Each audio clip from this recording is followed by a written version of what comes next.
on today's live stream at Quit for Good, we're going to talk about the truth about vaping. And we've got two incredibly special guests on the live stream. We have Dr. Tiki Pang and our special guest, Erica Fife. And it's a pleasure, like I said, to get a woman's perspective on this challenge. Um, Quick intro: Dr. Pang joined the Lee Kuan Yew School of Public Policy at the National University of Singapore after a 13-year stint at the World Health Organization in Geneva as director of its Research Policy and Cooperation Department. Tiki holds a BSc Honors and a PhD degree from the Australian National University in Canberra in the fields of biochemistry, microbiology, and immunology. So that's incredibly relevant too at this time. Miss Erica Fife. Erica is an actress turned entrepreneur. Her company, Around Town Productions, specializes on live events, and they've been doing it since 2004. She's also an advertising photographer for Northlight Studio, a voice actor, and a manufacturer of leather and paper goods known as Authors Avenue. She is also a former smoker like myself. So Erica and I are going to be the ones talking about our perspective as former smokers and how we quit. And as usual, of course, we have Dr. Lorenzo Mata, who is the president of Quit for Good. He is also a harm reduction specialist, the foremost in the Philippines. And Doc, Yeah. what are we going to be chatting about today? Oh, we'll be talking about, of course, about issues surrounding vaping, and we have a very special expert here with us, Dr. Tiki Pang. Great pleasure to have you, Tiki, in this virtual meeting.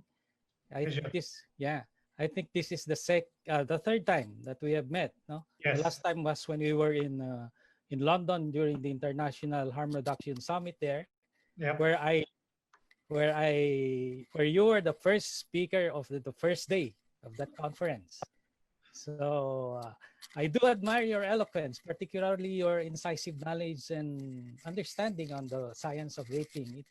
So this is the reason why we need your expertise to clarify issues about about vaping and the bad narratives that's being floated by our anti-vaping advocates group.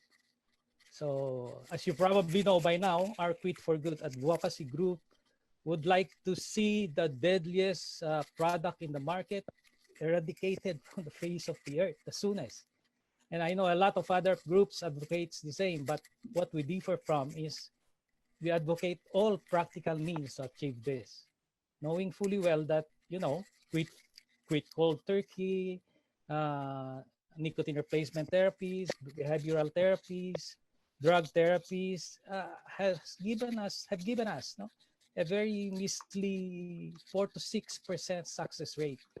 So part of our advocacy actually is to recommending of the recommendation of last resort is vaping, basing mostly from UK experiences and the preponderance of scientific evidence that suggests that vaping constitutes only a fraction of the harm of smoking.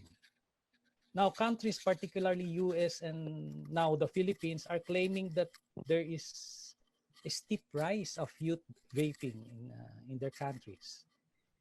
Is there really an alarming youth uptake on vaping? And could you enlighten us on this, Doc Tiki? Yes, I think that's obviously a good question to start with. My answer to that is that from the evidence that I have seen, there is no real solid proof that there is an increase in youth uptake and that vaping is a gateway to smoking. Um, Having said that, and to be fair, there has been an increase in the prevalence of youth taking up vaping in the USA. But the qualifier there is that the use is infrequent and many of the youth that have taken it up were already smoking before that. So you need to see it in that kind of light. And if you look globally, the overall trend amongst young people for smoking is actually declining. And in UK, that corresponds, for example, with an increase in youth taking up vaping, corresponding decline in smoking. At the same time, what we have heard is that these are data coming from the Western countries. And I'm very strong in saying that we also need local data.